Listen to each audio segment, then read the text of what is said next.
Selamat datang di Basa Basi Immanuel, bahas sana, bahas sini di Immanuel. Selamat malam Sobat Immanuel, salam sehat. Apa kabar? Berharap dan berdoa kita semua ada dalam kondisi yang sehat ya. Jangan lengah Sobat Immanuel karena COVID-19 masih ada di sekitar kita. Jadi jaga kesehatan, tetap dengan protokol kesehatan. Oh ya, Sobat Immanuel, bersama dengan saya, ini masih magang nih, jadi kalau bahasanya agak gimana-gimana harap maklum ya, gitu. Menggantikan host kita yang sudah expert selama ini dengan saya Pendeta Artomil Kalia. Oh ya, untuk informasi juga untuk Sobat Immanuel, podcast kita ini kemasan baru gitu ya, dari yang lama pasti semua tahu ya, ada Podo, itu berisi renungan dan doa untuk segmennya pemuda begitu. Dan yang sekarang kita kemas dalam kemasan yang baru, ada Basa Basi Immanuel, bahas sana bahas sini di Immanuel, yang berisi pembahasan untuk topik-topik yang up to date, dan kita mengundang narasumber yang expert di bidangnya, dan juga ada terang firman Tuhan. Nah, tidak berlama-lama Sobat Immanuel, malam ini kita akan membahas tentang gereja kita, gereja atau mungkin lebih tepatnya gedungnya ya, gedung gereja Immanuel Jakarta. Untuk membahas itu saya sudah hadir di sini, belum kelihatan sih, dengan narasumber kita. Beliau adalah anggota tim konservasi gedung Immanuel. Ada yang tahu? Ada yang sudah bisa menebak siapa? Iya. Kamera boleh bergeser supaya kita menemukan siapa beliau. Nah, itu dia. Jadi yang lihat podcast ini di YouTube sudah tahu siapa gitu ya. Oke, Sobat Immanuel yang di Spotify sabar karena sebentar lagi beliau akan memperkenalkan diri. Siapa gerangan gitu. Oke, Bapak silahkan memperkenalkan diri. Selamat malam Ibu Pendeta. Nama saya Franklin Hukom, anggota jemaat dari GPIB Immanuel, kemudian diberi kepercayaan oleh jemaat untuk menangani konservasi dari gedung gereja GPIB Immanuel yang memang telah ditetapkan sebagai bangunan cagar budaya nasional. Kemudian dengan latar belakang talenta di bidang arsitektur yang dimiliki,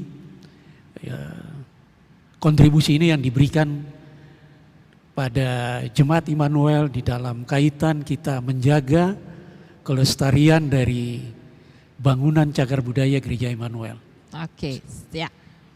Iya, jadi sudah kenal ya narasumber kita Pak Franklin. Nah, Pak kalau boleh tahu Bapak sektor berapa ya Pak? Sektor berapa? 3. Sektor 3. Oh, berarti Bapak termaksud yang katanya diaspora yang entah ada di mana-mana begitu ya. Bapak tinggal di mana? Jatiwaringin. Oh, itu Bekasi ya? Persis di perbatasan Jakarta Timur dan Bekasi. Oh, oke. Beliau tinggal di sana, Sobat Immanuel. Ya, terima kasih Pak Franklin perkenalannya. Iya, Sobat Immanuel, kita nggak hanya berdua, sudah kelihatan ada satu lagi gitu ya yang akan ikut bersama dengan kita dalam percakapan malam hari ini. Kita bersama dengan Ketua Majelis Jemaat GPIB Immanuel Jakarta, Bapak Pendeta Abraham Ruben Persang. Wah, saya sudah sebut namanya, jadi gimana kenalannya Bapak? Selamat malam Pak Pendeta. Selamat malam ya, Pendeta, ya, Pak Franklin, selamat malam. Selamat malam Pak Pendeta. Ya. Saya sektor 2. Oh, Bapak sektor 2 ya. Rumahnya di mana Pak? Rumahnya sebelah gereja. Oke deh. Bukan rumah saya, rumah pastori. Rumah pastori, ya. Oke, Sobat Immanuel, beliau berdua akan ada dalam percakapan kita malam hari ini. Dan pastinya percakapan ini akan jadi percakapan yang seru, hangat, dan kita banyak belajar tentang gedung gereja kita, gedung gereja Immanuel. Banyak sekali yang kita mau bahas. Kan ada yang bilang, katanya tak kenal maka tak sayang. Jadi malam ini dalam percakapan kami mengajak Sobat Immanuel untuk mengenal lebih lagi. Supaya bukan hanya sayang, tapi juga dengan senang hati kita mau menjaganya. Oke, Sobat Immanuel, perkenalannya di sini dulu, jangan kemana-mana, tetap di Basa Basi Immanuel, bahas sana, bahas sini di Immanuel.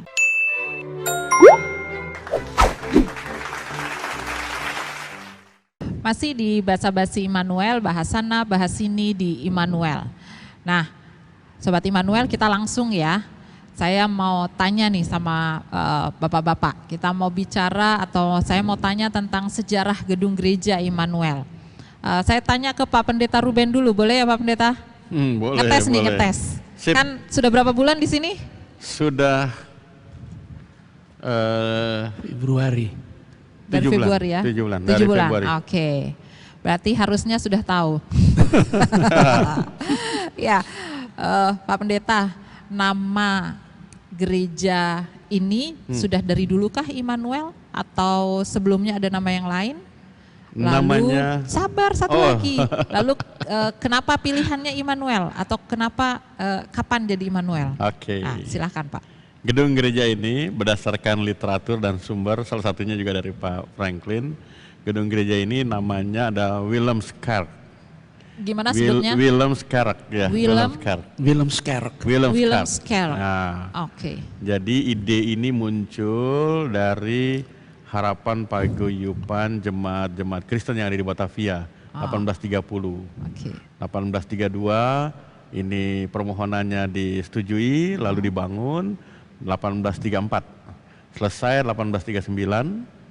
Kemudian diberi nama Willem Skerk karena ada ide dari gedung gereja ini, ada ide kebersamaan, toleransi, persaudaraan. Jadi ide-ide yang memang sebenarnya kalau sekarang itu bicara tentang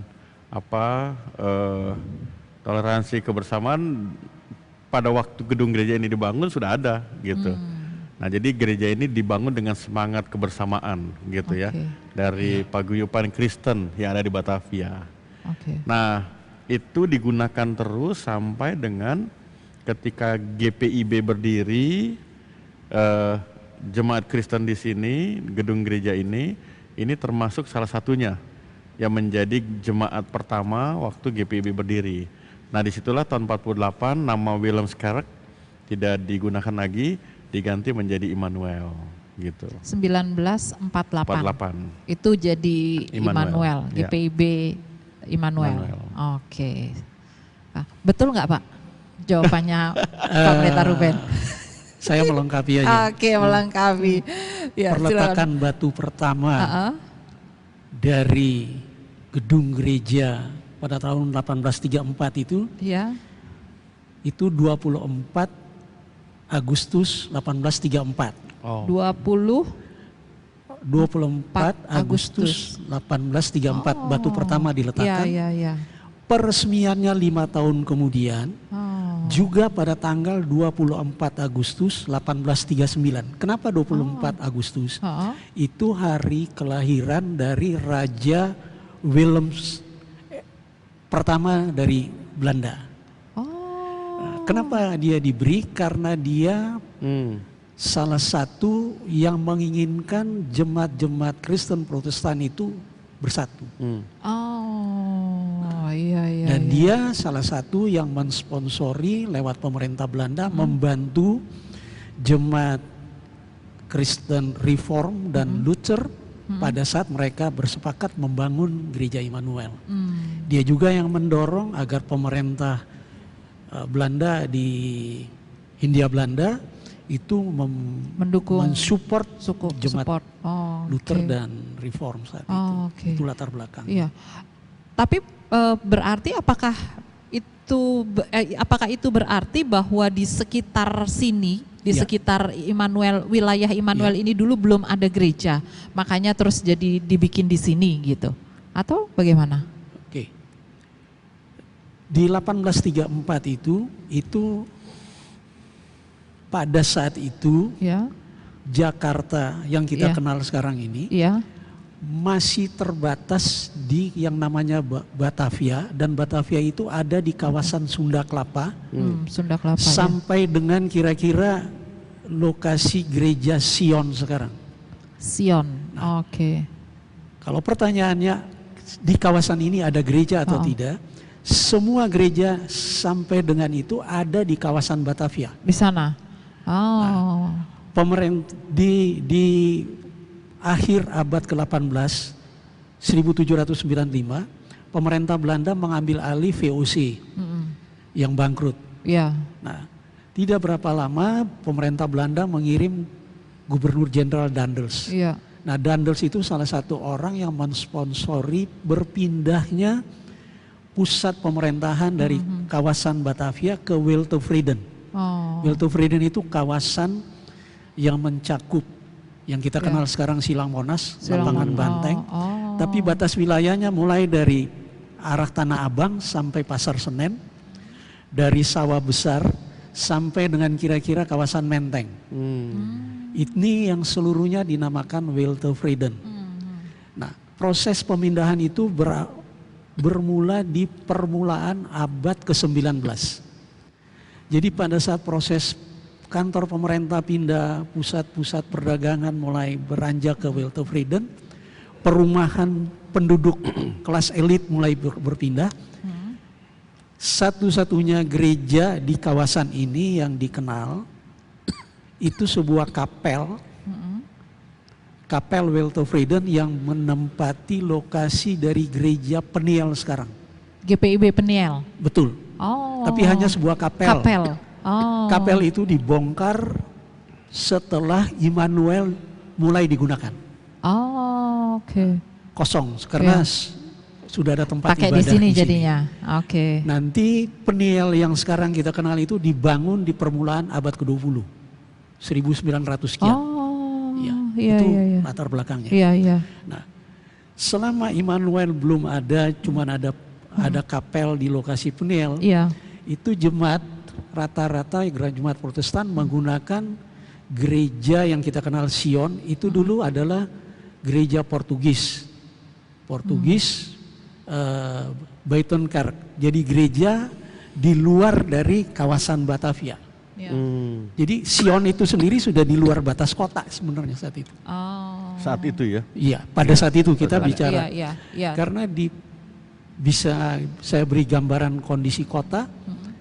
Jumlah penduduk Jakarta kalau mengacu kepada literaturnya Susan Blackburn tentang History of Jakarta, jumlah penduduk Jakarta di menjelang 1850 itu hanya lebih kurang 70.000 orang. 70.000. Dengan jumlah penduduk 70.000, jumlah umat Kristiani kan prosentasenya akan lebih turun Lebih lagi. sedikit. Iya. Gambarannya demikian, Iya, Ibu Pendeta. Iya. Oh, jadi begitu ya. Jadi dia ternyata ada perpindahan wilayah pemerintahan dan itu mengikuti dengan adanya gereja. Oke. Jadi jawabannya Pak Pendeta betul, tapi dilengkapi sama Pak Franklin. Ya, saya lengkapi proses pemindahan itu dalam bentuk yang pertama dibangun yang kita kenal sekarang Istana Merdeka. Istana Merdeka. Okay. Itu sama dibangun dengan ini lebih dulu itu. Itu lebih dulu, pemerintahan lebih dulu. Pemerintah dulu. Jadi itu lebih dulu Istana Merdeka dibangun. Kemudian Daendels membangun yang kita kenal sekarang Kementerian Keuangan. Oke. Ya. Oh, itu lebih dulu. Ya? Kementerian Keuangan itu lebih dulu dibangun karena di situ dia merancang itu menjadi istananya dia. Kemudian di lokasi Hotel Borobudur itu dibangun tangsi dari tentara Belanda. Itu Borobudur. Sehingga untuk mendukung mereka dibangunlah rumah sakit tentara yang sekarang kita kenal Gatot Subroto. Itu lebih dahulu jadi sebelum Immanuel. Oh, oke. Itu lebih dulu ada. Iya, iya. Setelah itu masih di periode yang sama dibangun gedung kesenian di Pasar Baru, Schouwburg itu dibangun. Itu engineer-nya semua dari tentara Belanda. Oh, iya, arsiteknya dari Angkatan Darat dari, Belanda semua. Mereka yang bangun itu. Nah kalau arsitek sini betul. Pak. Kenapa ada tangsi? Karena saat Wiltovreden dibangun, Daendels itu kan membangun yang namanya garis pertahanan Van den Bosch untuk menjaga Jakarta. Iya. Dan batasnya itu ya tangsi militernya di situ semua. Itu kira-kira pertama kali. Iya. Nah, saya lanjut nih Pak. Kalau tadi Istana Merdeka, Kementerian Keuangan dan lain sebagainya itu arsiteknya dari tentara Belanda. Kalau arsiteknya gedung Immanuel, gedung gereja Immanuel? Immanuel arsiteknya adalah Horst. Horst ini di literatur catatannya salah satu dia pernah mempelajari arsitektur dari sisi pendekatan mazhab Renaissance. Renaissance ini ada satu gaya atau tipologi arsitektur. Nah itu dia punya latar belakang. Tetapi dia sendiri menjabat sebagai kepala kantor Pegadaian Batavia. Dia juga seorang juru ukur. Itu seorang apa? Juru ukur. Juru ukur. Orang yang dia bisa menggunakan keahliannya mengukur mungkin luasan tanah dalam fungsi teknis. Dalam fungsi teknis. Itu berdasarkan literatur, beberapa literatur yang menulis itu. Oh begitu. Oh berarti bukan memang arsitek ya, tapi dia pernah belajar begitu. Ada, kalau saya menjawab itu mengacu kepada literatur yang ada. Ada literatur yang mengatakan kalau kita acu kepada Huycken yang menulis tentang gereja-gereja tua di Batavia, dia menjelaskan bahwa Horst ini tidak punya latar belakang arsitektur. Tetapi di literatur lain mengatakan dia punya latar belakang, tapi terbatas pengetahuan pada arsitektur dengan latar belakang Renaissance itu. Mana yang benar kita tidak pernah tahu. Tetapi secara logika jemaat Kristen Protestan tidak mungkin membayar uang sebagai jasa Horst senilai 10.000 gulden kalau dia tidak dianggap profesional. Menurut pendapat pribadi saya, itu nilai yang cukup besar untuk seseorang yang dipercaya mendesain, mengawasi sampai gedung gereja ini jadi dalam 5 tahun. Pasti dia punya kemampuan, pasti ada. Jadi dengan latar belakang yang sudah disampaikan, lalu arsiteknya, terus pembangunannya berarti sekitar 5 tahun ya? 5 tahun. Sekitar 5 tahun sudah sampai jadi, sudah jadi seperti begini? Ya.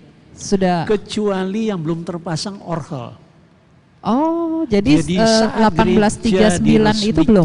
Tahun 1839, orgel belum ada. Orgel belum ada. Orgelnya belum ada.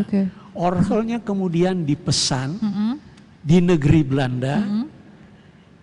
Setelah pesanannya jadi, dibawa dari negeri Belanda lewat laut, perjalanan laut, kemudian baru dipasang. Jadi orgel ini terselesai 1843 kalau 1843. Jadi gereja jadi lebih dulu, diresmikan lebih dulu. Orgel. Iya. Oke. Lanjut ya Pak, pertanyaan berikut. Tadi kan Bapak bilang pemerintahan pindah, artinya tanah ini tanah pemerintah? Ya. Jadi kalau di sejarah perjalanan, saya mau jelaskan sedikit yang saya sampaikan di forum dialog kita ini. Selain literatur beberapa yang tadi saya sebutkan, Jemaat Immanuel sendiri di tahun 2006 itu memberi kepercayaan penuh kepada sebuah konsultan perencana arsitektur yang dipimpin oleh seorang arsitek senior Indonesia, yaitu almarhum Bapak Han Awal. ini senior arsitek yang memang punya keahlian di bidang pemugaran cagar budaya. Nah, di tahun 2006 Pak Han Awal diberi kepercayaan dan mereka merancang proses pemugaran dari Gereja Immanuel. Di dalam proses perancangan itu ada beberapa dokumen yang dihasilkan. Salah satu dokumen yang dihasilkan adalah penelitian sejarah arsitektur dari gedung gereja ini. Jadi yang saya sampaikan tadi itu bagian dari hasil penelitian tim itu. Arsitektur yang dipercaya oleh gereja Jemaat Immanuel. Oke. Wah, sampai segitu ya. Supaya semua anggota jemaat juga betul. prosesnya. Tadi sempat singgung orgel, Pak. Dengan orgel kita sekarang ini yang dia kan tiap hari Minggu masih berfungsi ya, masih terus tetap dipakai gitu ya, tetap dimainkan gitu. Saya coba tanya Pak Pendeta Ruben dulu nih. Pak Pendeta, ada pemeliharaan khusus untuk orgel atau ada catatan khusus apa yang boleh main atau tidak atau apalah begitu, karena tadi di pesan khusus dari Belanda dibawa terus baru dipasang di sini, itu kan berarti ini benar-benar asli gitu ya. Iya. Tuh gimana tuh Pak Ruben, Pak Pendeta Ruben? Jadi karena ini orgel tua dan memang untuk main orgel ini perlu sertifikasi gitu ya, nggak bisa sembarangan orang. Di Immanuel sendiri kebijakannya saat ini ya memang tidak bisa semua memainkan gitu. Itu satu. Kemudian untuk pemeliharaan dalam arti yang konservasi secara utuh itu memang kita belum bisa lakukan sendiri. Pernah 2 kali dilakukan tahun 85 dan 2021 oleh ahli musik gereja. Sekarang beliau udah kembali ke Belanda. Dulu beliau dosen di STT di Indonesia, yaitu Pak Pandopo, dia pakai nama Indonesianya atau H.A. Vandop. Saya pernah diajar nyanyi sama beliau tuh. Beliau itu salah satunya gitu ya. Jadi beliau yang ahli musik gereja, dan beliau lah yang melakukan pemeliharaan dalam arti keutuhan. Lalu tahun lalu ketika terjadi revitalisasi, itu pun kita konsultasi dengan beliau dengan Von Straat ya. Betul ya. Rudy van Straten. Rudy van Straten. Itu pun dari Belanda gitu. Walaupun itu dia punya istilahnya mentoringnya itu dia dari jarak jauh ya. Live streaming ya gitu. Tapi ya memang serius gitu. Karena kalau tidak salah di Asia tinggal 2 ya Pak ya. Filipina dengan betul. Di sini di Asia. Orgel seperti ini. Yang begini? Iya. Yang persis seperti ini. Tinggal 2 di Asia. Di Asia. Gitu. Di GPIB Immanuel Jakarta dan di Filipina. Ya. Wow, luar biasa tuh Sobat Immanuel. Cuman ada 2, tinggal 2. Oke, terus dan waktu tanggal berapa itu akhir Juli kalau tidak salah, Pak Pendeta Stephen Tong juga sempat hadir ke sini. Dia melihat ini dan beliau bilang masuk ke dalam. Dan bersama dengan rombongannya dia bilang saya punya yang lebih bagus dari ini, tapi ini lebih bernilai gitu. Beliau punya yang lebih besar ya. Maka itu beliau pesan ya tolong dijaga baik-baik. Dan ini masih bisa digunakan. Oke. Ya, terima kasih Pak Pendeta Ruben. Saya masih ada lagi nih Pak. Berikut ini untuk Pak Franklin nih. Di tengah ini kan ada nih Pak ruangan yang dipakai untuk multimedia kalau kita live streaming atau kalau ibadah-ibadah yang kotak ini. Benar gak sih Pak, katanya dulu itu tempat untuk Gubernur Jenderal duduk kalau hadir ibadah, betul ya? Betul. Terus kalau misalnya beliau nggak hadir, ada yang boleh duduk situ atau? Nggak boleh. Jadi memang itu khusus. Tempat khusus. Ya. Tempat khusus. Gitu. Memang sengaja disiapkan untuk. Iya. Oke. Itu artinya gereja ini memang untuk pejabat ya?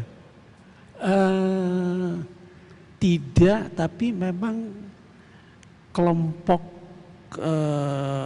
elitnya pemerintahan saat itu yang didominasi oleh orang Belanda cuman punya pilihan ada di sini karena memang pusat pemerintahan sudah bergeser ke Wildhovreden. Ada di sini.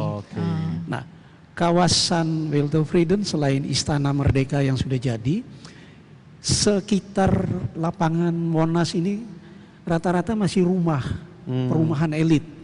Tahun 1830 kan belum ada bangunan-bangunan gedung. Itu rata-rata kalau di dalam catatan sejarah bangunan tempat tinggal dari kaum yang elit, pemegang kekuasaan ataupun pedagang. Yang mampu tinggal di kawasan ini. Karena di pusat pemerintahan gitu. Yang dipindah dari Batavia lama. Nah, satu Pak, pertanyaan titipan sebelum nanti kita tutup bagian ini ya. Pertanyaan titipan nih Pak, ada yang penasaran. Sebenarnya saya juga penasaran Pak Franklin. Jadi kan tadi kita cerita nih ketika Belanda nih ada di sini gitu. Tapi kan kita tahu bahwa Indonesia tidak hanya ada Belanda gitu ya. Maksudnya tidak hanya dijajah oleh Belanda, sempat juga oleh yang lain. Nah, pertanyaannya ketika penjajahan Jepang, gedung ini juga dipakai untuk ibadah tapi orang Jepang apa Kristen ya? Atau gimana tuh Pak? Pada masa Jepang menduduki Indonesia, semua kegiatan ibadah umat Kristen di Immanuel ditiadakan. Ditiadakan. Pemerintah Jepang pemerintah pendudukan Jepang menggunakan ini sebagai kuil untuk rumah tempat diletakkannya debu dari prajurit mereka yang gugur. Selama 3,5 tahun. Nah, di masa itu banyak sekali bagian dari perabot atau ornamen gereja yang hilang. Salah satu yang hilang adalah mimbar dari gereja. Mimbar yang kita gunakan sekarang bukan mimbar yang asli. Mimbar yang ada sekarang adalah mimbar yang dibuat setelah Jepang pergi dan dikembalikan kepada jemaat Indische Kerk. Ini di literatur yang saya baca,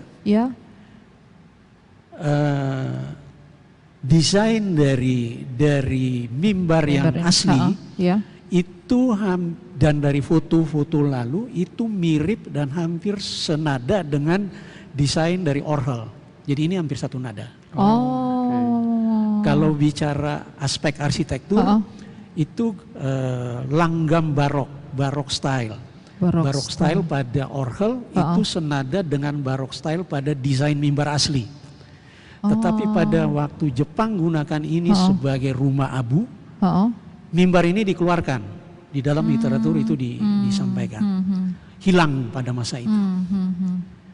Yang hilang juga beberapa lampu yang dulu tergantung di bawah balkon.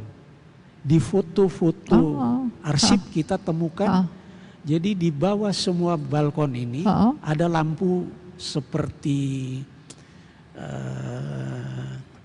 lampu gantung yang bagus dengan ornamen yang baik. Nah, setelah masa Jepang itu hilang. Itu hilang. Jadi itu benar, Jepang menggunakan ini sebagai kuil untuk tempat persembahyaan dari pembakaran jenazah prajuritnya. Serem nggak ya Sobat Immanuel? Enggak lah ya gitu. Terima kasih Pak Franklin. Kita sampai bagian ini dulu, nanti setelah ini kita lanjut lagi. Jadi Sobat Immanuel, jangan serem ya gitu, jangan serem, jangan takut, nggak apa-apa, aman semua, aman terkendali gitu ya. Tapi yang saya mau garis bawahi, kita belajar sejarah loh, bukan cuman belajar sejarah gedung gereja, tapi ternyata juga bagaimana perpindahan pemerintahan, kota pemerintahan gitu ya, yang lalu kemudian ada di sekitar sini. Pokoknya luar biasa deh gitu. Nah, dari sini jangan kemana-mana, kita masih tetap di Basa Basi Immanuel, bahas sana bahas sini di Immanuel.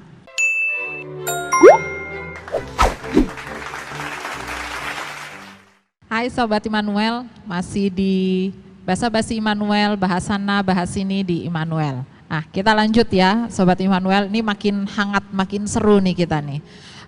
Saya mau tanya ke Pak Franklin. Ya. Pak, tadi memang Bapak sudah sempat sebut bahwa bangunan ini dibangun dengan Renaissance tadi ya, latar belakang yang membangun ya, arsiteknya dia punya latar belakang itu gitu. Ya. Apakah itu berarti berpengaruh dengan semua hiasan-hiasan di sini gitu ya? Karena kalau kita lihat ini di pinggir-pinggir ini nggak tahu apa ini namanya ya, yang kayak kuning-kuning ini besi yang melengkur, itulah gitu ya. Terus yang di atas itu hiasan juga ada bentuknya lain. Lalu yang persis di atas ini kan, di ujung atas kubah ini dia ada kayak bunga. Kalau saya sih lihatnya bunga ya, tapi nggak tahu itu apa yang benarnya gitu.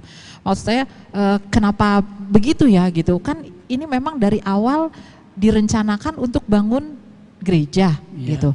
Tapi kok nggak ada, kalau saya sih biasanya lihat gereja itu, di dalam gereja itu gambarnya malaikat gitu ya, atau kisah-kisah di Alkitab. Entahkah itu perjanjian lama, perjanjian baru, malah di beberapa GPIB yang saya tahu ini hari-hari gereja, tahun-tahun gereja. Jadi lambang-lambang yang ada di stola itu yang dimasukkan gitu. Tapi di sini nggak ada. Itu bagaimana itu Pak? Apa benar karena ada pengaruh itu atau bagaimana? Saya mulai menjawab pertanyaan ini dengan memberi gambaran latar belakang kondisi saat itu di Batavia. Oke. Yang mempengaruhi seorang Horst sebagai arsitek dalam mengolah desain. Hal pertama yang sangat mempengaruhi adalah pengetahuan Horst sendiri sebagai katakanlah arsitek yang memang sangat dipengaruhi oleh desain neoklasik yang saat itu populer di Eropa. Di abad ke-18 sampai 19 itu sangat dominan di Eropa, neoklasik style. Neoklasik style itu artinya ada kecenderungan para arsitek untuk menerapkan kembali di dalam desain mereka gaya yang hidupnya 18 abad sebelumnya pada masa kebudayaan Yunani Romawi mengambil peran yang dominan. Itu kecenderungan. Nah itu sejalan dengan yang dibilang Renaissance di Eropa berlangsung. Itu yang pertama. Yang kedua, Horst dipercaya oleh jemaat. Ada dua jemaat yang percaya dia. Jemaat Lutheran, Protestan Lutheran dan jemaat Protestan Reformer. Dua jemaat ini yang melimpahkan kepercayaan kepada Horst untuk mendesain. Untuk desain. Dua jemaat ini sendiri dalam proses untuk saling bersatu. Itu yang kedua. Yang ketiga, pada momen yang sama di Batavia, khususnya di Weltevreden, sedang gencar-gencarnya pembangunan berbagai gedung yang lain atau sudah terbangun dengan gaya neoklasik. Istana Merdeka, Kementerian Keuangan, Gedung Kesenian Jakarta dan lain-lain. Semua dengan gaya yang sama. Neoklasik tapi lebih cenderung empire style. Jadi wajahnya itu yang dimunculkan. Nah, dengan tiga latar belakang ini seorang Horst mulai mengolah desain gereja Immanuel. Sejogjanya Horst ini dikawal oleh paling kurang majelis jemaat dari dua jemaat ini di dalam merancang. Tetapi dengan latar belakang perkembangan umat Kristiani di Jakarta yang tidak bersatu. Pendetanya juga cuma ada satu saat itu, Ros, untuk ngurusin semua. Kita bisa membayangkan keterbatasan di dalam membimbing atau ngarahin Horst ini. Betul. Apa yang terjadi? Horst lebih cenderung mendapat inspirasi dari unsur-unsur neoklasik lebih dominan dibanding inspirasi iman Kristiani di dalam mengolah desain. Itu yang mungkin sangat mempengaruhi. Sehingga kita tidak menemukan elemen-elemen yang mencerminkan iman Kristiani Iya. secara fisik di Ya. dalam desain atau wujud nyata dari gedung Gereja Immanuel. ini. Ya. Itu kira-kira. Iya, iya, iya. Makasih Pak Franklin. Terus kalau saya nggak salah, salib satu-satunya itu di depan situ. Benar ya Pak Ruben Dan ya? itu bukan hasil pekerjaan Horst. Oh, Itu dipasang oleh jemaat GPIB. Immanuel. Ya, Aslinya nggak ada ya. aslinya nggak ada. Aslinya nggak ada. Asli bentuk segitiga itu di dalam istilah arsitektur neoklasik disebut Ada. tipanum. Tipanum. Tipanum. Tipanum itu polos. Aslinya polos. Kalau di foto lama tidak ada salib. Tidak ada salib. Tidak ada salib. Oke. Salib itu muncul setelah GPIB terbentuk. Saya lihat kan di depan itu salib dan ya bukan mau apa sih, tapi ketika kita akan bahas nih gedung gereja, coba gitu ya cari. Memang hanya ada di depan situ rupanya salib ya, gitu. Ada di situ dan itu dipasang oleh GPIB. Bukan Indiseker. Oke. Ya lanjut nih Pak. Saya penasaran nih, kenapa pintunya ada 4? Apa ada makna tertentu kan di Pintu depan barat, utara, selatan dan konsistori iya maksudnya. pintu keluarnya ada 4, lalu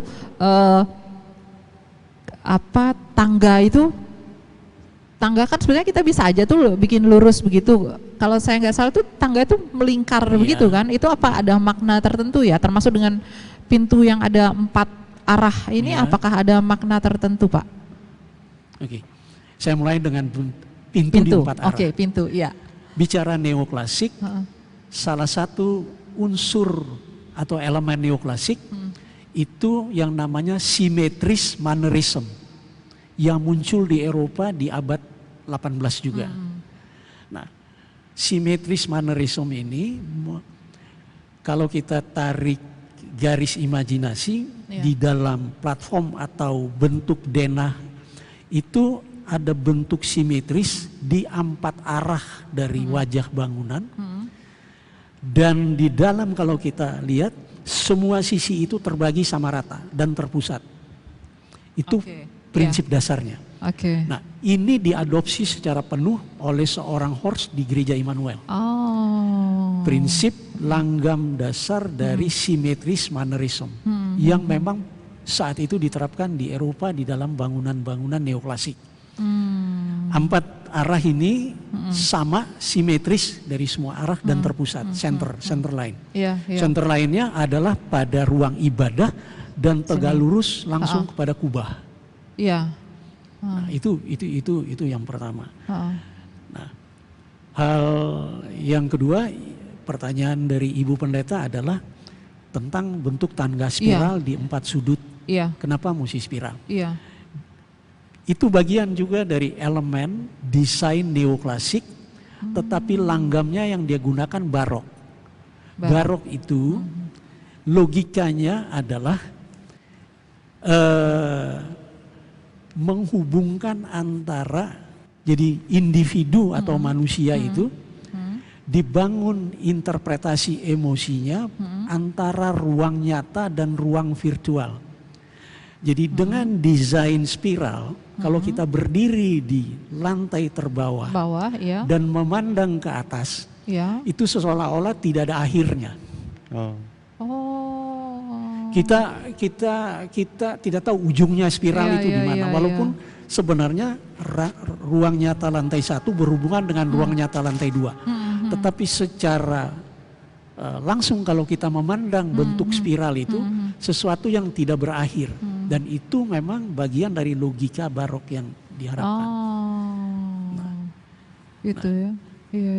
Itu terjadi di 4 sudut tangga.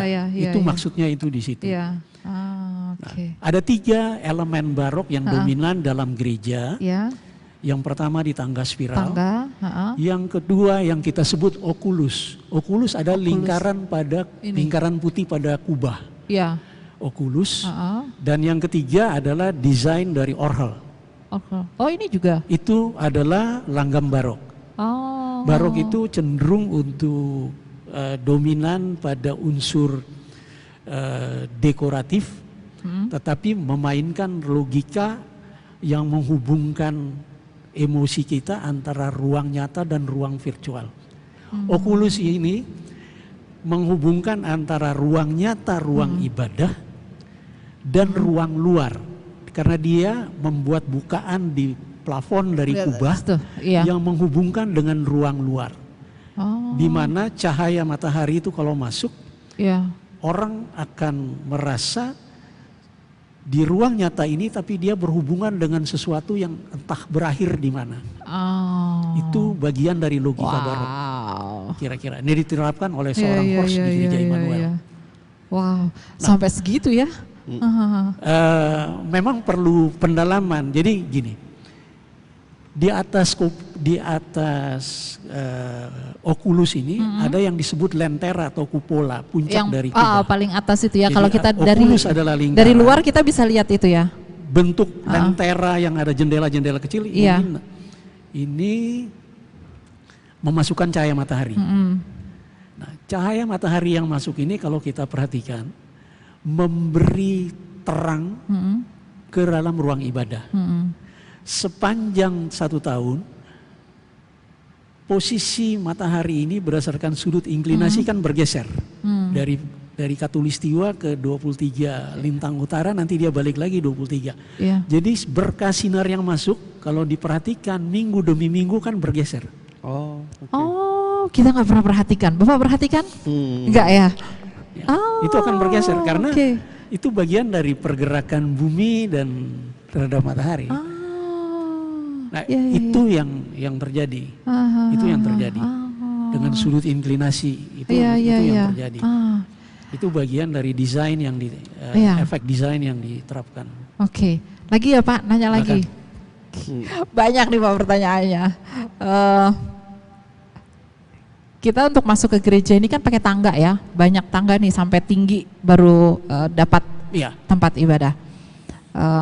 Saya terpikir saja sih gitu, apa dulu di sekitar sini banjir ya, jadi dibikin tangga-tangga supaya gedung gereja ini aman, atau ada kaitannya dengan yang tadi neoklasik? Lebih tepat kaitan dengan prinsip neoklasik. Kawasan ini belum pernah tergenang air. Tetapi dengan memilih neoklasik style dan mengacu kepada ciri khas bangunan masa Yunani Romawi, di mana dilakukan perbedaan antara ruang yang berada pada muka tanah dan ruang di mana ibadah berlangsung. Dengan selisih ketinggian 3 meter, setiap orang, setiap individu yang akan datang melakukan ibadah di Gereja Immanuel itu perlu menapak lewat ruang yang kita sebut aja tangga. Itu bagian dari ruang prosesi. Dia harus lewat sebuah prosesi menapak 17 anak tangga dari muka tanah naik sampai ke serambi. Itu lebih kurang 17 anak tangga. Ketinggian satu anak tangga itu rata-rata 18 cm. 18 cm. Lebar injakannya 40-an. Nah, orang naik perlahan-lahan. Sambil waktu dia naik matanya mulai nangkap ruang ibadahnya. Kemudian masuk dan ketemu ruang ibadah dengan kubah dengan bentuk yang bundar, dan itu memang betul-betul menggiring emosi setiap individu yang datang kemari. Itu yang dia ambil, diadopsi dari arsitektur klasik tadi. Neoklasik tadi. Jadi betul-betul hanya bicara teknis, kita tidak bicara pendekatan dari sudut Kristen tadi. Wow, tapi itu ya detailnya itu ya sampai terpikirkan bahwa kita mau datang ibadah itu kita perlu proses naiknya. Orang kan akan naik secara perlahan-lahan. Betul. Lalu kemudian ketika waktu naik itu kan kita sampai di sini. Setiap pribadi itu datang dari sebuah ruang yang katakanlah profan atau ruang luar untuk datang mendengar ibadah, datang ke sebuah ruang yang spiritual. Nah itu tangga di proses naik Ya. tangga itu sebenarnya sebuah ruang prosesi untuk tiba. Rasanya Immanuel ini gereja yang tua dan satu-satunya mungkin yang tinggi ya. Dengan ketinggian 3 meter rasanya di sini. Iya, karena gereja yang lain setahu saya Immanuel misalnya di Makassar atau di mana gitu, dia rata dengan ini permukaan, Iya. nggak tinggi gitu. Iya. Rasanya cuma di Ada beberapa gereja juga di Jakarta yang modern, yang karena kondisi bentuk tanah dibikin, tetapi tidak ada dalam bentuk yang naik secara perlahan langsung ruang ibadah. Semua bentuk tangganya tuh kadang naik, muter lagi balik, tapi tidak orang naik secara langsung terus bertemu. Itu hampir tidak pernah. Ini backgroundnya memang karena ada filosofi. Ya, latar belakang mau itu yang ibadah dari dunia profan itu. Ya, dari ruang profan ke ruang yang spiritual. Iya. Wow. Wah, keren. Ini pertanyaan seru nih Pak.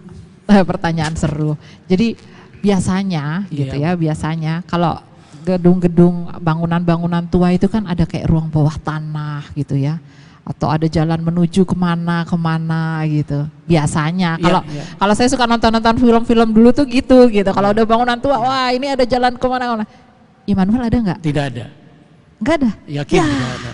Beneran Pak nggak ada? Iya, tidak ada. Dengar-dengar katanya udah bisa tembus ke itu Istana Negara. Nggak ada? Nggak ada, Bu. Jadi sobat hangat nggak ada. Tidak ada. Nggak ada ya? Begini aja, kita nggak perlu mencari karena secara logis ini memang sengaja diangkat, ditinggikan. Kalau digali, problemnya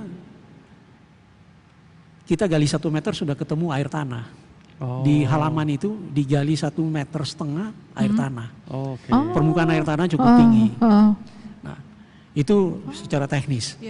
Yang kedua, kalau ada hubungannya mau kemana? Karena pada saat itu yang paling terdekat ke Immanuel, bangunan paling dekat itu Istana Merdeka. Istana Merdeka, rumahnya Gubernur Jenderal. Iya.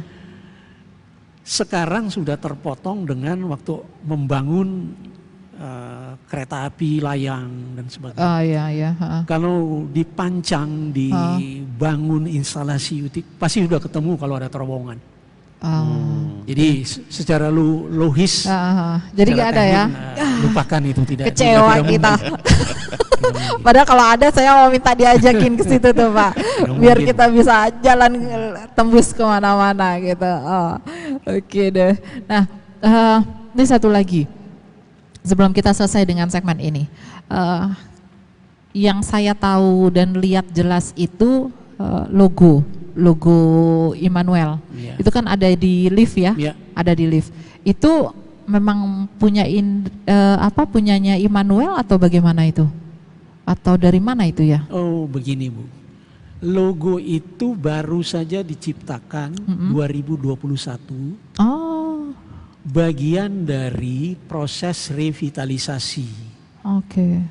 Nah, di dalam proses revitalisasi salah satu tujuannya dalam kaitan kerjasama dengan pemerintah Provinsi DKI, ini kan tujuannya untuk Immanuel menjadi bagian dari objek wisata religi Jakarta. Jadi perlu mempunyai sebuah branding atau di brand khusus dalam rangka wisata religi. Nah, untuk itu diperlukan rebranding karena kalau sudah bicara wisata akan ada souvenir, akan ada leaflet, akan ada beberapa hal yang memang memerlukan sebuah kekhususan. Nah, untuk itu diperlukan sebuah logo dalam kaitan wisata religi. Itu didesain. Kira-kira itu latar belakangnya. Nah, di dalam proses desainnya beberapa masukan dari tim perencana desain itu melibatkan Ketua Majelis Jemaat saat itu Ibu Pendeta Michiko Sarens, pelaksana harian Majelis Jemaat, salah satu narasumbernya Pendeta Wairata. Bapak Pendeta Wairata ikut berbicara. Irwaldo mungkin. Pak Ongirwaru diminta tapi waktu itu berhalangan atau oke. apa. Oh. Saya nggak tahu kalau Iya, berhubungan langsung, tapi Hmm. Pak Wairata itu ikut berbicara. Ya. Nah dari situ diolah jadi 3 pilihan. Hmm. Kemudian rapat dari PHM, rapat majelis secara Iya. lengkap memilih yang sekarang. Memilih yang sekarang. Oh. Itu prosesnya demikian. Oke. Jadi itu usianya belum 1 tahun. Belum. Iya. Belum 1 Oke, tahun. iya. Dan dikaitkan dengan rencana wisata religi Jakarta. Oh, oke. Iya. Iya. Nanti saya berikan salah satu materinya ke Bapak Pendeta. baik. Oke. Iya. Terima kasih, Pak. Nah, ke Pak Pendeta Ruben, itu nggak apa-apa ya, Pak? Kok jadi saya nanyanya di sini ya? Tapi nggak apa-apa, udah terlanjur. Maksudnya dengan penjelasan tadi kita tahu bahwa itu ada kebutuhan tertentu untuk wisata religi. Tapi kan kita GPIB punya logonya juga kan, Iya, yang iya. Lukas 13 ayat 29. 13 ayat 29. Itu Iya. nggak apa-apa ya? Atau gimana itu? Dari fungsi dan maknanya beda. Kalau Oke. GPIB itu kan itu logo dan stempel Resmi. ya materainya organisasi gitu, bahwa ada itunya juga, dia punya motonya Lukas 13:29, dan itu juga menjadi pengesahan ketika misalnya ada surat atau kop Ya. surat. Ya. Ya, itu seperti itu fungsinya. Kalau logo yang Immanuel ini kan lebih kepada branding, Branding, gitu. Sama juga misalnya kalau kita ke Borobudur atau ke gereja-gereja yang lain Ya, gitu ya. ya, ada juga. Jadi kalau kita bilang Immanuel, kita lihat ingat logo itu gitu ya. Jadi sebenarnya kalau detail pembicaraan saya Ah. itu misalnya wisatawan datang, ingin dapat souvenir.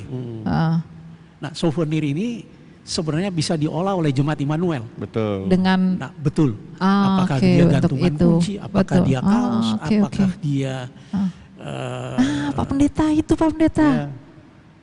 apakah Disiapkan. dia apa? Saya lupa nih yang bisa ditempel di lemari es. Oh atau iya. Oh iya betul. whatever, tapi itu bagian dari souvenir yang bisa diolah. Ya. Itu pokoknya lihat itu ingat Jadi Immanuel betul. Jakarta. Jadi tidak berhenti hanya sekedar jadi logo ya, tapi sebenarnya sih. Komisi PEK bisa menindaklanjuti lebih jauh. Betul. Itu peluang, Komisi PEK, jangan lupa. itu peluang. Siap. Ya. Oke, terima kasih Bapak-Bapak. Makin seru ya Sobat Immanuel.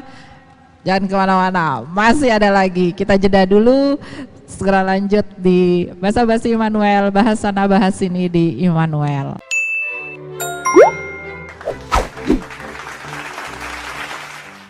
Sobat Immanuel masih di sini dalam Basa-Basi Immanuel, bahas sana bahas sini di Immanuel. Masih nih kita bertiga nih, masih semangat. Ada saya Pendeta Lia, ada Pak Franklin, ada Ketua Majelis Jemaat kita Bapak Pendeta Abraham Ruben Persang. Kita berikut ini akan bicara tentang revitalisasi. Nah, pas banget nih Pak Franklin, bagian dari tim begitu ya. Jadi kita mau tanya banyak-banyak nih ya sama beliau. Nah, pertanyaannya begini Pak, revitalisasi itu apa pembenahan begitu ya bahasa sederhananya ya? Iya. Ya, itu dia baru kemarin yang Bapak kerjakan ini, atau memang dia udah, apalagi mengingat usia ya, 183 tahun pada tanggal 24 Agustus Iya. ini gitu. Dengan usianya yang 183, apakah revitalisasi itu ada jadwalnya gitu, atau dia sudah dihitung tiap apa, bagaimana itu, gimana Pak untuk revitalisasi? Baik Bu, revitalisasi itu bagian dari sebuah proses pemugaran. Ya. Dan revitalisasi baru pertama kali diterapkan di Gereja Immanuel pada tahun 2021. Oke. Dari proses perencanaan sampai pelaksanaan. Walaupun dengan catatan pelaksanaan ini belum diakhiri dengan timbang terima dari pemerintah Provinsi DKI Jakarta kepada Jemaat Immanuel. Belum. Oh, Masih belum ada catatan ya? di Oke, akhir. ya. Sebelum revitalisasi, sejak 2006, sebuah proses panjang pemugaran dilakukan secara swadaya oleh Jemaat Immanuel. dari Swadaya. 2006. Oke. 2006 itu dimulai dengan melakukan perencanaan pemugaran. Perencanaan pemugaran ini berlangsung lebih kurang 2 tahun. 2007 dan berakhirnya di 2008. Kenapa cukup butuh waktu yang panjang? Karena kita tidak menemukan dokumen-dokumen teknis dari gedung Gereja Immanuel. Dokumen teknis yang dimaksud adalah cetak biru gambar perencanaan dari gedung Gereja Immanuel tidak ditemukan. Bukannya harusnya setiap gedung itu ada cetak birunya ya? Sama sekali tidak ditemukan. Jadi gambar yang sekarang kami bawa di rapat di mana-mana itu digambar kembali. Jadi, proses revitalisasi ini digambar kembali. Digambar ulang. Berdasarkan kendala tadi, Jemaat Immanuel di tahun 2006 memberi kepercayaan penuh kepada konsultan perencanaan pemugaran yang saya sebut Han Awal dan partners. Dan partnersnya ini mereka mengajak kolaborasi Pusat Dokumentasi Arsitektur. PDA dan Han Awal berkolaborasi. Langkah pertama mengukur ulang seluruh bagian gedung gereja. Jadi diukur kembali. Kita ukur panjang lebar semua detail, termasuk furniture, meja, kursi, ornamen semua diukur ulang. Hasil ukur digambar kembali dan kemudian dicetak dan yang kita miliki sekarang. Nah, di samping proses ini berjalan, Jemaat Immanuel secara swadaya melakukan berbagai kegiatan mencari dana. Di 2010 awal dilakukan pertama kali konservasi khusus untuk bagian atap gedung tidak termasuk kubah. Karena kondisi kubah saat itu relatif masih baik. Bagus, oke. Lalu tahap berikutnya 2012-13 konservasi tahap berikut pada sisi utara, sisi barat, sisi luar eksterior utara dan barat, dan pintu utama di arah barat. Kemudian 1 tahun kemudian sisi selatan dan kemudian terakhir 2019 area konsistori dan sisi timur. Kemudian terputus oleh COVID di tahun 2020 dan 2021 lakukan revitalisasi. Itu prosesnya dalam kurun waktu hampir 15 tahun. Kita lakukan itu. Jadi revitalisasi hanya pada kurun waktu 2021, tapi sebelumnya sudah ada proses. Proses itu. Sebelum 2006 ada tindakan pemeliharaan tetapi sifatnya sporadis, tidak kontinu. Cuman mana yang rusak itu yang dibetulkan gitu-gitu ya. Kebetulan misalnya ada yang jemaat mau nikahkan keluarga. Udah saya rapikan.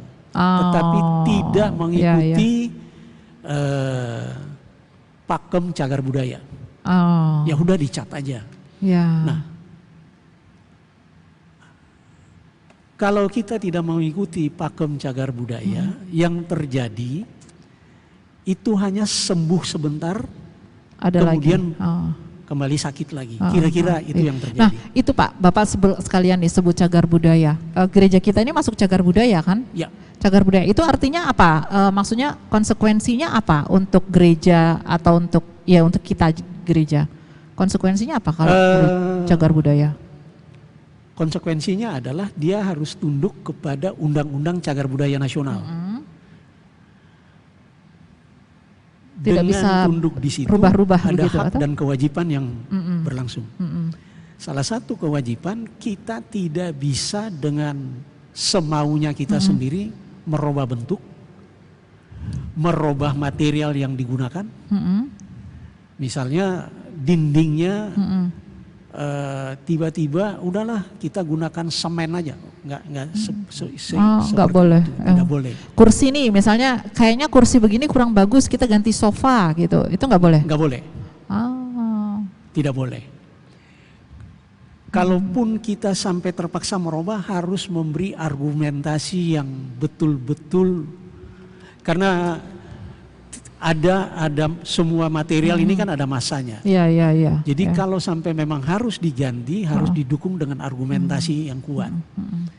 Jadi ada hak dan kewajiban. Haknya kita mungkin akan mendapat perhatian dari pemerintah di dalam biaya pemeliharaan. Dalam bentuk hibah ya, untuk misalnya. itu. Tetapi ini kan perlu koordinasi dan lain betul. sebagainya. Tapi ada kewajiban-kewajiban, ya salah satu kewajiban kita wajib melihara. Pelihara, ya betul. Supaya bagian dari elemen cagar budaya ini tidak rusak. Tidak rusak. Ya. Itu hak dan kewajibannya ada dan tidak berubah pada ya. Undang-Undang Cagar Budaya Nasional. Dan mungkin boleh dibangun kesadaran itu kali ya Pak Franklin ya, bahwa ketika gedung ini dibangun pada abad 18 itu kan digunakan mungkin 1 minggu sekali. Iya. Dengan gedung kondisinya baru. Iya. Nah ketika sudah berusia 183, ya katakanlah ketika dari tahun 48 ke sini, setelah revitalisasi apalagi begitu ya, gedung yang tua ini tapi dipakainya lebih banyak. Betul. Terus lingkungan juga udah lebih padat, polusi udara, suara. Nah, itu gimana tuh Pak? Begini, ini sudah melebar dari pertanyaan tadi. Gereja Immanuel pada posisi 183 tahun, kita mesti sadar revitalisasi yang kemarin kita selesai pada bulan Desember 2021 bukan berarti selesai. Seumur ke depan ini wajib dipelihara, wajib dikelola dan dirawat. Kenapa? Satu, tadi Bapak Pendeta baru singgung, frekuensi aktivitas penggunaan gereja ini di usia dia lanjut bukan menurun tapi meningkat, makin hari makin bertambah. Betul. Waktu rumah gereja Immanuel selesai dan diresmikan tahun 1839, aktivitas yang berlangsung 1 minggu 1 kali, hanya pada ibadah. Listrik belum ada, jadi malam pasti tidak ada ibadah. Betul, iya. Netherlands Indische Maatschappai, Electrical Maatschappai, NIEM atau PLN Belanda itu baru ada akhir abad 19. Kantor PLN Gambir ini kan itu kantor PLN pertama Pak Belanda.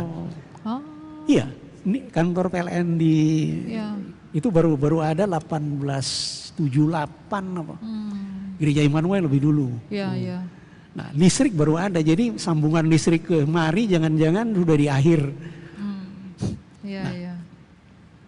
Ibadah cuman mungkin di siang hari. Kita belum cerita ada PKB, PKP, MUPEL. Belum ada ibadah syukur ya. Semua tidak ada. Iya, betul. Basar, jazz, rock, apa semua. Iya. Nah, usianya tuh masih muda, aktivitasnya sedikit. Sekarang di usianya 183, sudah makin, kegiatannya berlangsung hampir 24 jam. Betul. Nah, itu baru bicara kegiatan. Dari mulai ibadah utama, ibadah khusus, pernikahan, Natal berbagai komunitas, ibadah nasional Natal, ibadah nasional Paskah, semua milih Immanuel. Kegiatan kantor, kegiatan di GSG, kadang numpang di ruang gereja. Wisata religi, wisatawan masuk lihat, studi arsitektur juga datang kemari. Dan seterusnya. Itu semua di lingkungan gereja. Nah, itu dampak dari seluruh kegiatan ini ada pengaruh terhadap kondisi fisik dari gereja. Yang pintunya, engselnya jadi aus lah. Yang dindingnya kena injakan sepatu dan sandal, macam-macam. Kemudian yang kedua Bu, pengaruh yang paling besar kepada gedung gereja ini polusi udara. Polusi udara yang paling parah adalah gas karbon dioksida buangan dari kendaraan bermotor, Ya, Pejambon dan Medan Merdeka. Ya. Itu kalau diperiksa di dinding sisi utara dan barat, pegang aja di kusen atau krepyak kayu itu, Iya. jelaga. Oh, Kalau tidak rajin dibersihkan, Iya. itu jelaga dan catnya jadi buram. Dan kalau di bagian dinding lama-lama kalau kita ini lepas. lepas dinding itunya, lapisnya. Ya. Itu terjadi. Yang ketiga yang mempengaruhi gedung gereja, siklus kehidupan. Siklus kehidupan ini seluruh dinding gereja. Ini neoklasik ini punya keunikan sekaligus kelemahan. Neoklasik ditempatkan di iklim tropis, 6 bulan hujan, 6 bulan panas. Iya. Sepanjang 6 bulan diterpa panas, sepanjang 6 bulan nyerap air. Iya. Plester ini semua tidak gunakan semen. Dia terdiri dari pasir, Iya. dicampur bubuk kapur, bubuk bata. Cuman dikasih penguat, ada bahan penguat dari unsur yang hanya mengikat, tapi itu bukan semen. Oh, Yang terjadi pada saat hujan, air diserap. iya. Panas? Kita kan punya burung yang berterbangan di lingkungan Immanuel. Iya. Betul. Banyak Burung gitu. ini hinggap dari satu pohon ke pohon, Iya. kemudian hinggap di bagian gedung gereja nih. Biji-bijian yang dibawa dari makanan itu jatuh, ketemu air yang diserap di kapur ini, Iya. tanaman tumbuh, Ibu. Dan itu berlangsung. Siklus ini bukan cerita sesudah revitalisasi. Sebelum revitalisasi sudah. ini terjadi terus. Iya. Iya. Oh, itu menjelaskan itu ya Pak Franklin, kenapa di sisi-sisi itu suka ada Ya, tumbuhan. Tumbuhan. Jadi prosesnya dari situ ya. siklus. Jadi burung bawa, Iya. terus ini apa? Di situ kan air, Pak. Hujan Komponen ada air. bangunan Iya. ini memungkinkan. Oh. Pak Pendeta cerita karena sudah sempat naik naik ke sampai ke atas. atas. Gitu. Naik sampai ke atas sampai ke bendera ya. Sampai Bapak. yang ketipa itu ya. Saya situ. bisa menceritakan ini karena saya tahu pengetahuan ini dari seorang arsitek senior almarhum Hanawa Oh. yang memang melakukan konservasi di Gedung Arsip Nasional, Iya. Gedung Museum Bank Indonesia, dan banyak bangunan di Kota Tua. Dan itu sama dengan ini, sama dengan di Immanuel. Kondisinya hampir Kondisi tidak. ininya ya. Hampir mirip. Karena oke. punya kurun waktu pembangunan yang hampir sama. Oh. Jadi sebenarnya Pak Franklin, ketika gedung ini dipakai misalnya gitu Iya. ya, terus katakanlah untuk ada orang mau pemberkatan perkawinan di sini, Iya. atau pakai halaman, lalu kemudian ada semacam dalam tanda petik semacam biayanya Iya. gitu ya, yang bicaranya belasan juta atau puluhan juta. Sebenarnya bukan hanya soal listrik dan AC, tapi juga soal untuk perawatan begitu Oh ya. iya. Gitu Iya. ya. Jadi mahalnya itu bukan soal apanya, tapi perawatan ya. Dan itu tidak perlu berapa ya? Itu bisa dihitung, Pak. Maintenance cost itu bisa dihitung. Jadi misalnya sekarang gereja Immanuel sudah punya kelengkapan, kita punya generator, kita punya lift, kita punya air condition. Secara teknis bisa dihitung. Iya. Penggunaan semuanya itu menimbulkan beban listrik berapa per bulan, per tahun berapa. Iya. Nah, ini tinggal dibagiannya kalau engineeringnya sekian, ditambah gaji pegawai, operasional, kebersihan dan lain, kan bisa dihitung kos pengeluarannya, Pak. Nah, dengan yang demikian, sumber pemasukannya dari mana kan bisa diatur. Iya. Bukan hal yang sesuatu yang istimewa, Pak. Sesuatu yang umum kok dilakukan di mana. Justru dengan dihitung begitu, itulah bentuk tanggung jawab kita ya. Persis. Ya. Jadi biaya sewa itu bukan untuk masuk ke kas, Betul. tapi justru harus ada tuh Iya. untuk pemeliharaan. Iya. Dan itu terjadi kalau dia tidak sewa di sini, dia sewa Hotel, resepsi mana pernikahan di Balai Kartini atau di Hotel Borobudur. Iya. Kan hitungan yang sama keluar, Pak. Mungkin lebih mahal sana. Persis. Persis. Lalu kenapa mesti cari yang murah di sini? Jangan dong. Nilai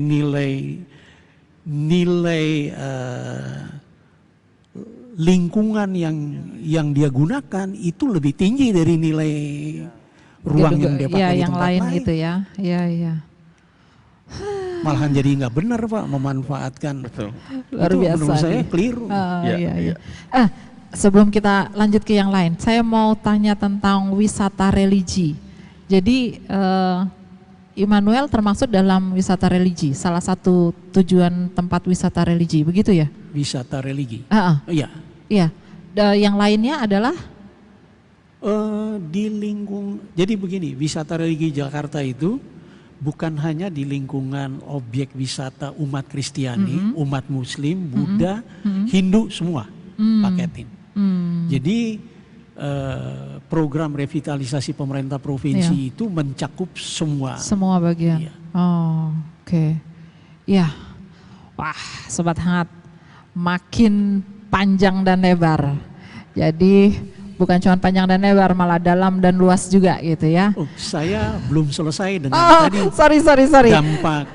dampak lingkungan tadi. Oh, lingkungan. Oke. Kita sudah mulai dengan aktivitas frekuensi aktivitas yang tinggi itu memberi dampak terhadap kondisi fisik bangunan. Yang kedua polusi udara. Polusi udara tadi. Yang ketiga siklus dari fauna flora kehidupan di lingkungan. Yang keempat air tanah. Air tanah. Nah, seluruh konstruksi gedung gereja Immanuel itu tidak menggunakan material beton. Tidak ada beton di sini. Tidak menggunakan Tidak ada beton. Semua dinding dan tiang itu terdiri dari susunan batu bata. Tapi tadi Bapak juga bilang nggak pakai semen. Iya betul.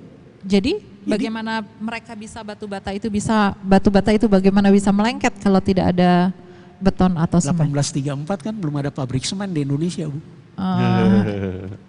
Iya sih. Cuma terus bagaimana itu? Jadi mereka nyusun memang dengan batu kapur, bubuk bata, kemudian ada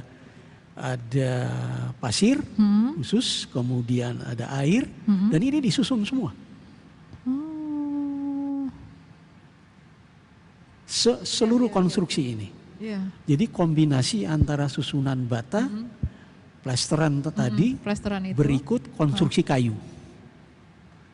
Seluruh lantai 2 sampai atap konstruksi kayu.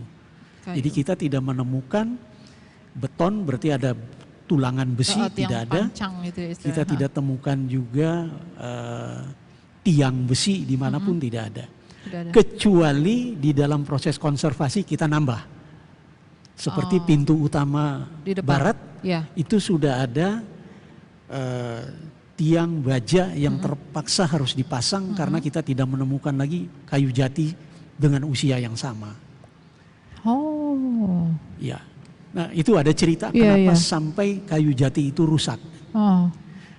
Ini berkaitan dengan cerita salah satu dampak air tanah.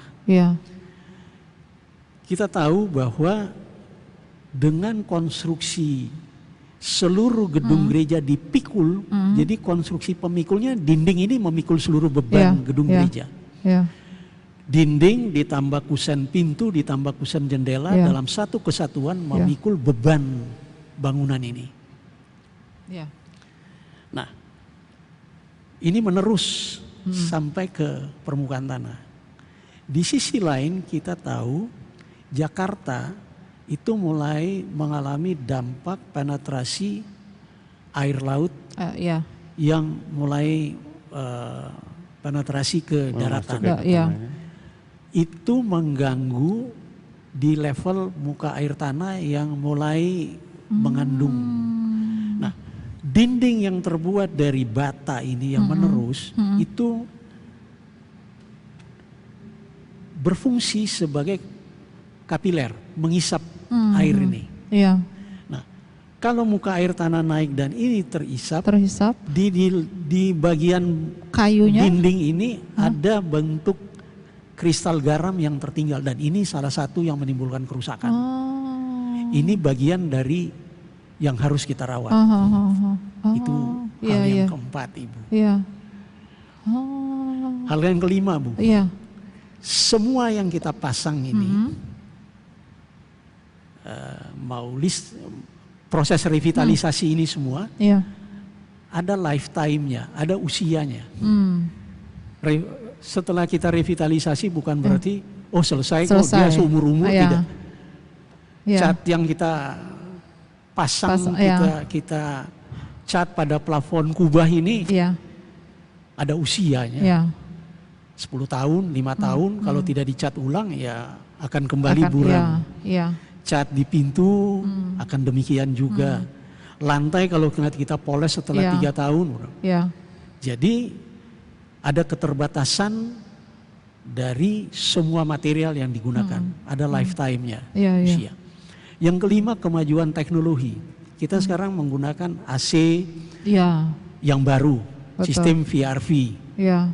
Kita punya generator, kita punya CCTV baru, fire alarm. Teknologi berkembang. 3 tahun lagi kah sudah ada model baru, 5 tahun lagi kah ketinggalan model, spare parts-nya nggak ada, daluarsa harus diganti. Ganti berarti ada proses. Yang terakhir, yang ketujuh, kualitas dari pemeliharaannya sendiri.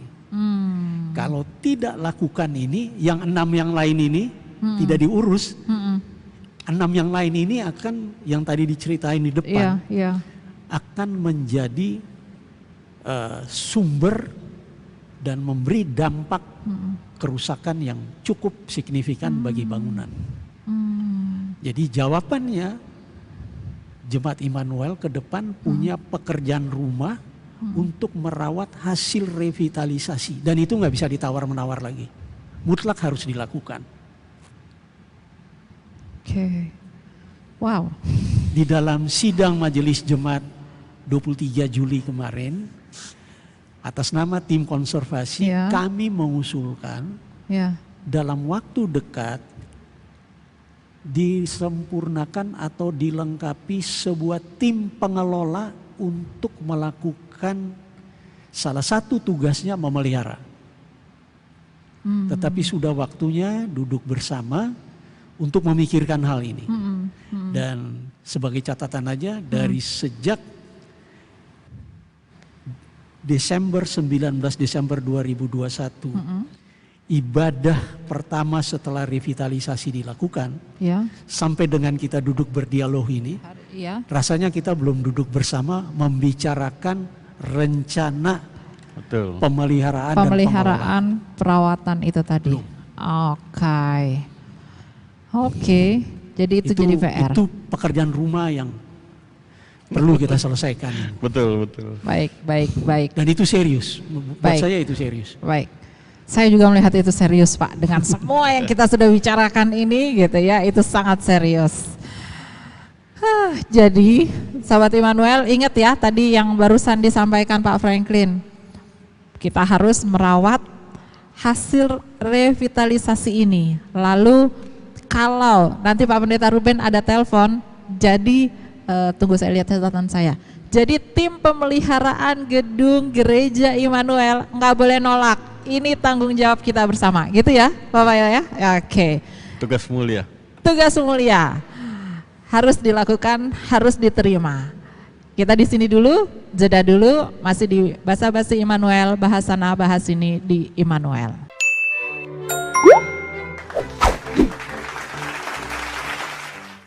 Sobat Immanuel, masih sama kami di sini, masih di Basa-Basi Immanuel, bahasana bahas ini di Immanuel. Oh ya, ingat ya, tetap harus jaga kesehatan. Kita masih lanjut, masih ada beberapa pertanyaan yang makin penting untuk kita simak baik-baik. Saya mau tanya dulu untuk Pak Pendeta Ruben nih.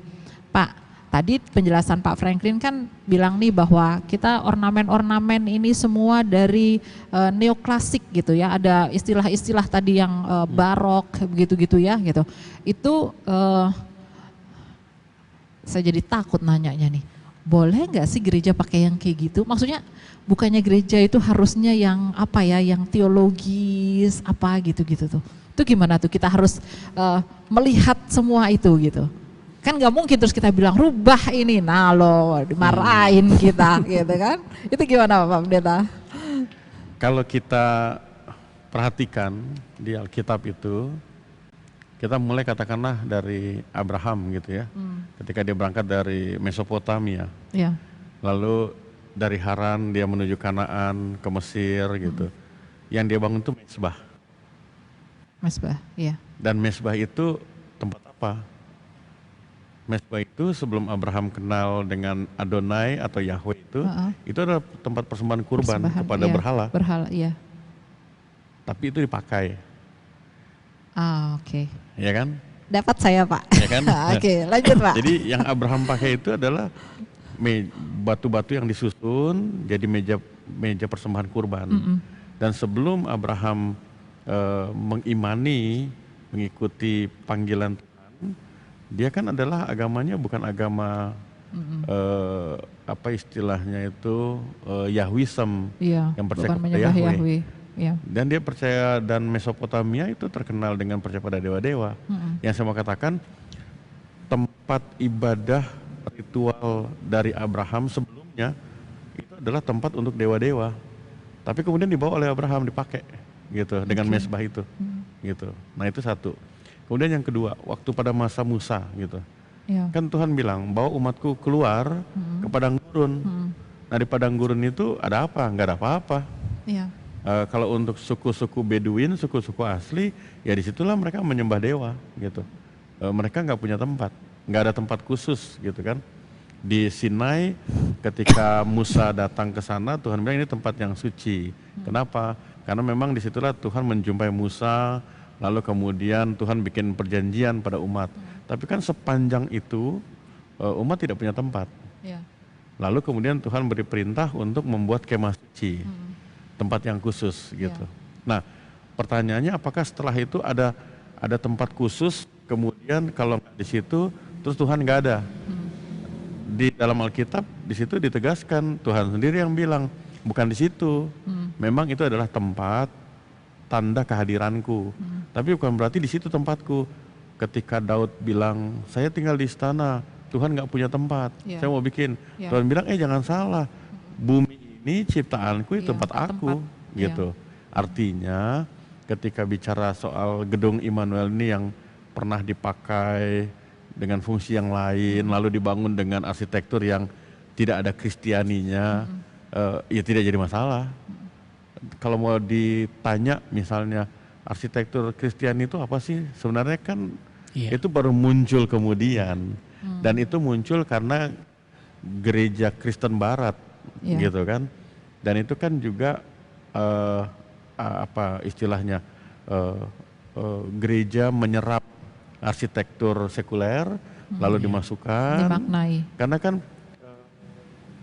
arsitektur Yunani segala macam itu dia lebih dulu, baru kemudian masuk di misalnya kayak sekarang yang kita kenal Basilika Santo Petrus gitu, itu kan ada ya kan.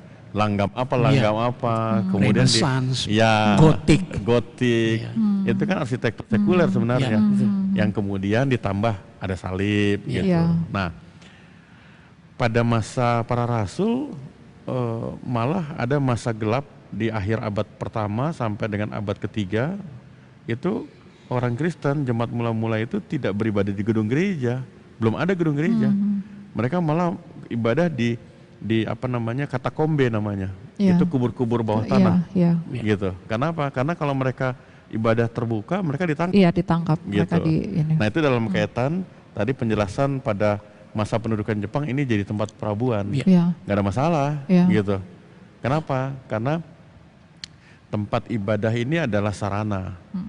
Nah, jangan sampai kita beribadah itu mensakralkan tempatnya, tapi tidak berjumpa dengan Tuhannya, gitu. Tapi apakah kemudian kita abaikan? Ya nggak boleh juga. Tetap itu menjadi tempat yang khusus.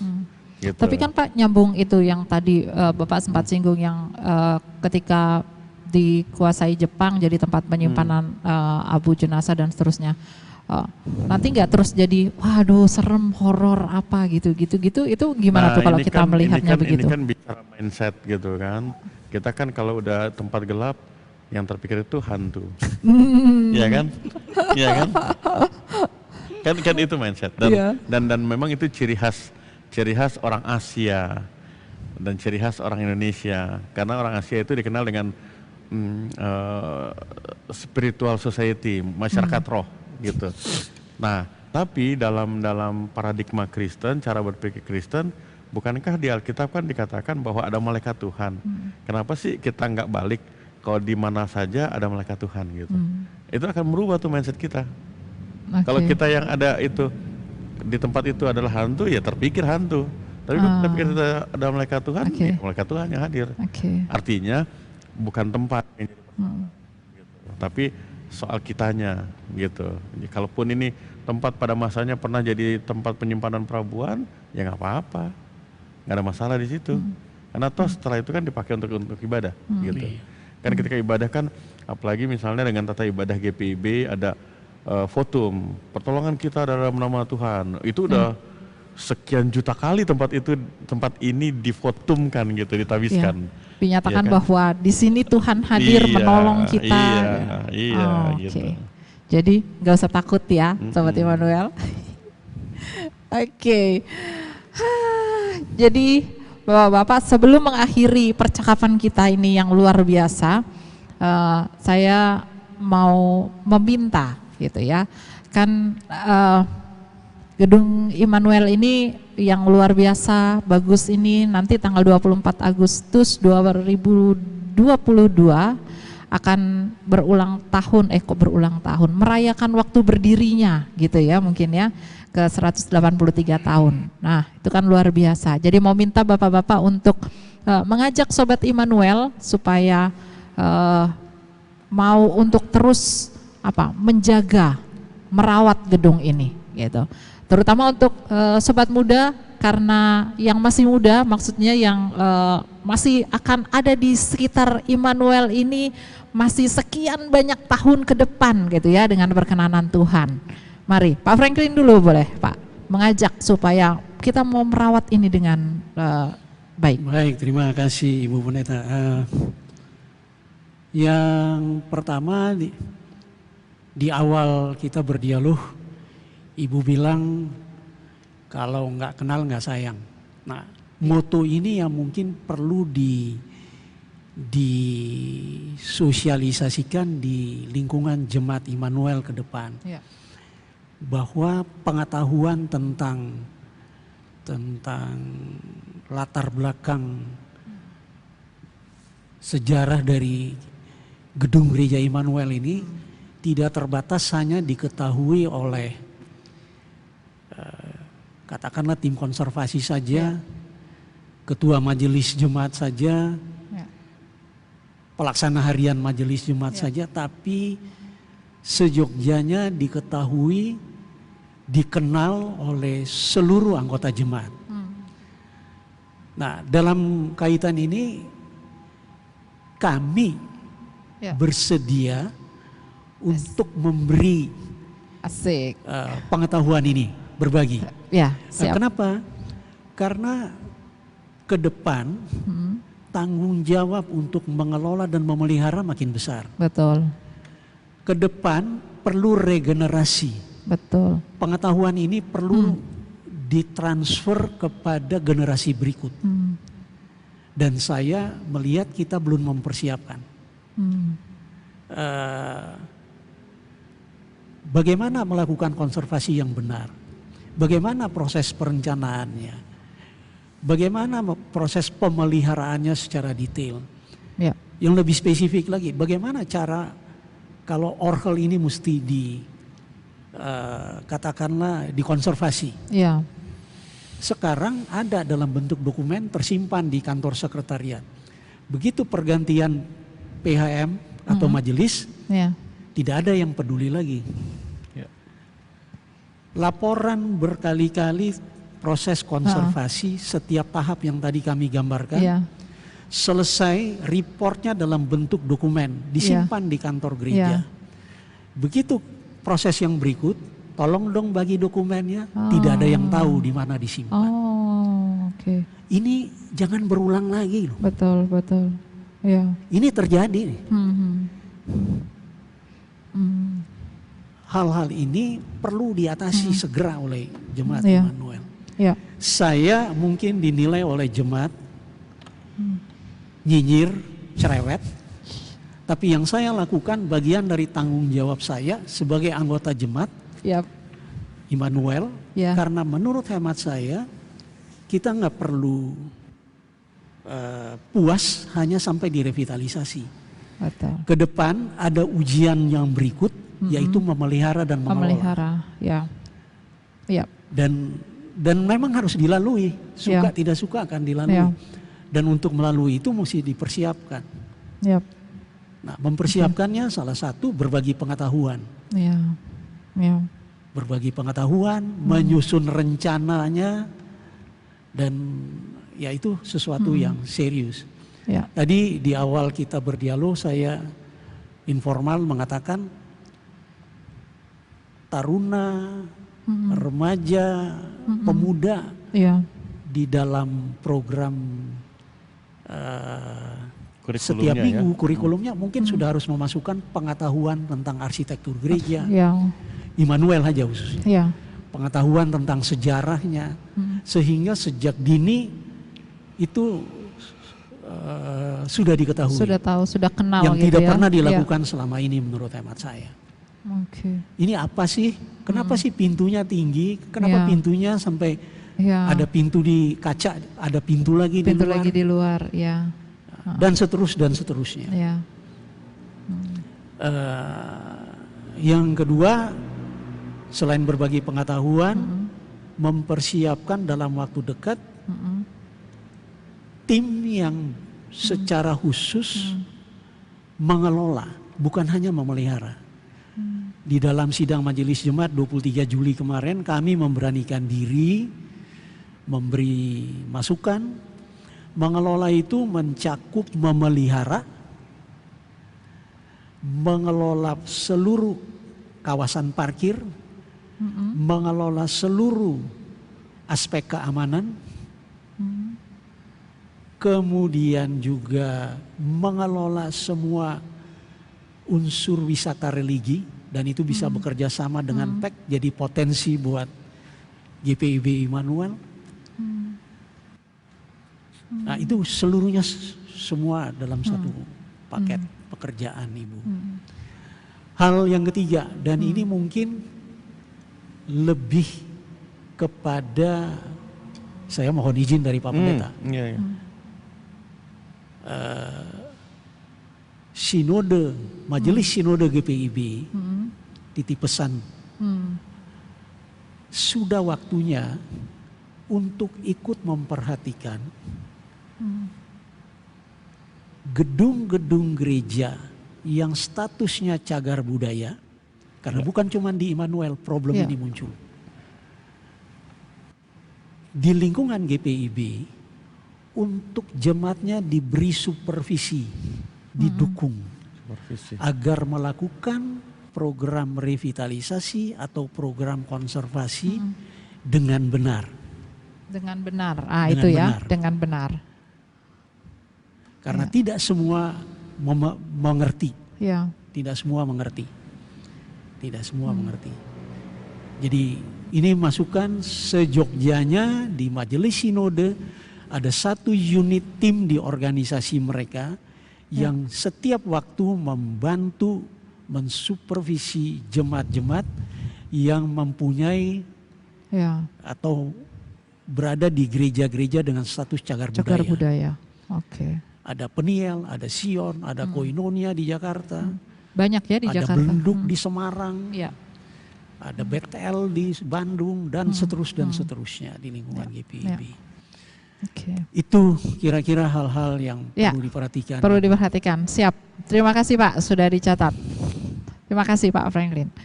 Pak Pendeta, silahkan. Iya, dengan percakapan kita saat ini ada banyak informasi yang disampaikan khususnya melalui Pak Franklin bahwa gedung gereja ini dibangun dengan semangat sehingga kemudian gedung gereja ini menjadi bangunan yang monumental. Kenapa? Karena di dalamnya ada semangat kebersamaan, persaudaraan, toleransi. Jadi ibadah ritual itu bukan hanya sekedar ritual gitu ya, tapi ada itu ya, Raja Willem pertama itu yang memang punya semangat bagaimana supaya orang Kristen itu bersatu, ya tentu berdampak gitu. Nah, dengan semangat itu ketika gedung ini dari zaman ke zaman sampai dengan hari ini digunakan oleh jemaat Immanuel begitu, ya semestinya kita bersyukur tidak hanya sebatas tanggal 24 itu misalnya dengan ibadah syukur gitu. Tapi juga ada komitmen. Tadi komitmen yang konkretnya tadi sudah sangat jelas disampaikan oleh Pak Franklin. Artinya kita semua sama-sama mau menjadikan gedung ini, sepanjang gedung ini masih berdiri, ya tentu kita jadikan gedung ini menjadi gedung yang monumental. Jadi bukan hanya sekedar monumen, tapi monumental dalam artian apa? Betul-betul kita rawat dengan baik, kita rawat dengan sungguh-sungguh, dan melalui di dalam gedung ini atau melalui gedung ini kita juga boleh memberitakan banyak hal begitu. Jadi ibadah ritual kita itu tidak berhenti di gedung ini, tapi justru lewat gedung ini ada banyak hal yang boleh dinyatakan.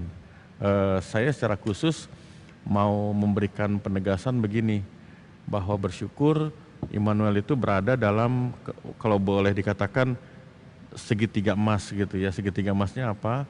Ada Immanuel, kemudian ada Istiqlal, dan ada katedral. Maksud saya dengan 3 simbol bangunan yang berdampak ini, biarlah ini juga khususnya melalui Immanuel, kebangsaan, keragaman itu juga bisa terawat gitu. Jadi berjalan bersamaan, ibadah ritual jalan, ibadah aktual jalan, dan berdampak bagi banyak orang. Dari mana kita mulainya? Ya dengan kesungguhan merawat gedung ini. Begitu Ibu Pendeta. Iya. Wow. Ya, terima kasih Pak Pendeta, Pak Franklin, terima kasih. Jadi Sobat Immanuel, tadi ya sudah panjang dan lebar, bagian dari tanggung jawab kita. Ambil tanggung jawab itu, jangan berikan kepada orang lain, kita harus ambil, kita pegang dan kita kerjakan karena kita yang di sini, kita yang ada di sini, kita yang tinggal di sini, kita yang bertanggung jawab untuk apa yang ada di Immanuel. Tadi sudah disampaikan oleh Pak Franklin. Kita berbagi pengetahuan. Kalau belum tahu boleh nanya. Nanti tadi ada banyak beliau sampaikan. Kita bisa lewat materi-materi yang ada di ibadah-ibadah bisa disampaikan. Lalu juga siap untuk bergerak bersama dalam tim. Ketika memang nanti salah satu dari kita dihubungi atau diminta terlibat bersama. Dan juga ada pesan-pesan yang tadi juga sudah disampaikan. Nah, Sobat Immanuel,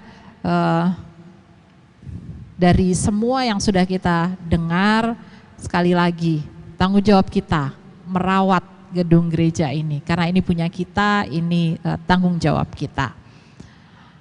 Akhirnya kita sampai di bagian akhir. Saya jadi belibet nih di belakang gitu ya. Terakhir Bu Pendeta. Oke, silahkan. Pak Franklin, selamat ulang tahun bahasa Belandanya apa ya?